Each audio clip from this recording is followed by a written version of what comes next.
And lady yields back. Mr. Issa. Thank you, Mr. Chairman. I'm going to follow up on my colleague. Apparently, Californians think alike today. In the 20 years that I've sat on the dais and looked at report after report of the FBI failure to comply with FISA and its long history of spying on Americans using this legislation as a backdoor, we've seen a pattern, which is we're promised there are going to be changes, and those changes have not occurred. As the gentlelady who just spoke, Ms. Lofgren, would tell you, you're coming up for reauthorization. If the reauthorization were today, based on, and correct me if I'm wrong, the 2019 report by the Inspector General that found 17 significant errors or omissions and 51 wrong or unsupported factual assertions in Carter Page's domestic spying, if you will, using the FISA statute alone. In addition to that, we have numerous people, including judges, who say if they'd known the truth rather than the false statements, they never would have granted those warrants. So now the question is, should we, first of all, do you agree with those findings that at least some of those 68 errors or omissions are accurate, including one of your own that was prosecuted for it? Well, Congressman, first, let me be clear, just in case there's any confusion to anybody watching. Of course, all of these applications were filed before I became FBI director. No, be clear. And to be honest, Director, the reason we're having this conversation, Ms. Lofgren and I both, is that it's your watch. And organizations, no matter how great they are much like airplane pilots. They're not judged on their safe landings, they're judged on their crashes. And this was clearly a crash, wouldn't you say? Well, what I would say is that the Inspector General's report describes conduct that I consider unacceptable, unrepresentative of who the FBI is, and cannot happen again, which is why I implemented over 40 corrective measures promptly after the Inspector General's report came out, accepted every single finding in the Inspector General's report, implemented every single recommendation in the Inspector General's report, went above and beyond, installed an entirely new leadership team at the FBI, created this new Office of Internal Auditing that I just mentioned to Congresswoman Lofgren. I can go on and on and on, but let me not let you go on and on just because of short time and ask you, what assurances can you give us today that a current audit would not find current failures?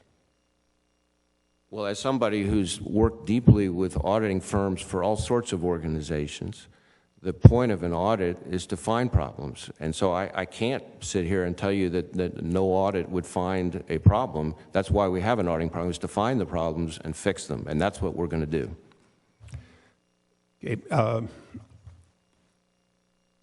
Some time ago, under your predecessor, he came before this Congress and defended a warrant, an unusual one that ordered the company Apple to develop software to allow for a backdoor, purportedly to be on one iPhone used in San Bernardino by a murderer, a terrorist, but in fact they were asking for software that allowed it to be external. Your predecessor claimed that you did not have the technical capability to decipher it.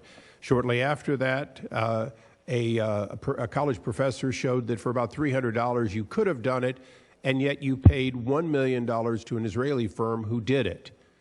Today, can you assure us that you have the tools that you apparently did not have, or would we have to assume that you'd have to ask a professor for a $300 solution or the Israelis for $1 million solution?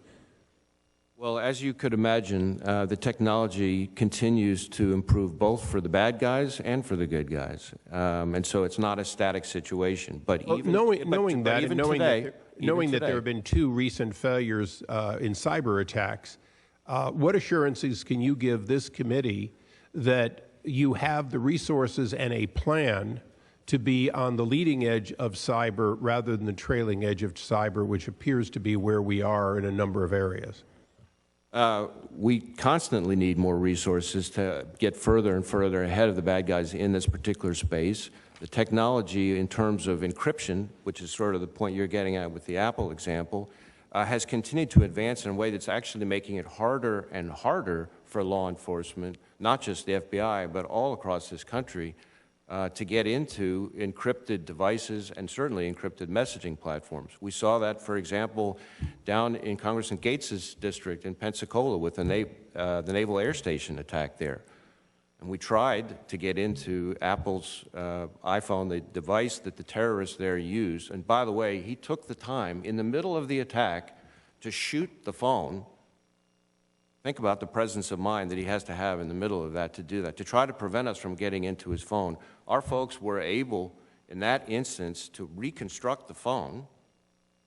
And because of a fluke in that particular instance, we were able to actually get into the device. But it took months and months and months and hours and hours and hours and hours and lots of taxpayer money to get there.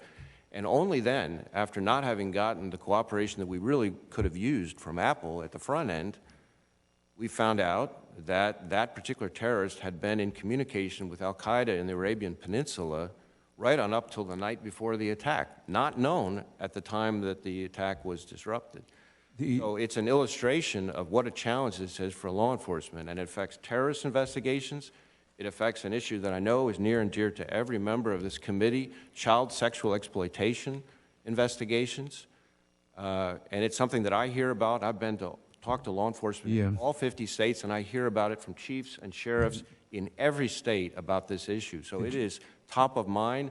We are bringing technical tools, using the money that Congress appropriates to us to deal with it. We're moving in a direction where we're going darker and darker, so I appreciate very much your concern. The gentleman's time is well expired.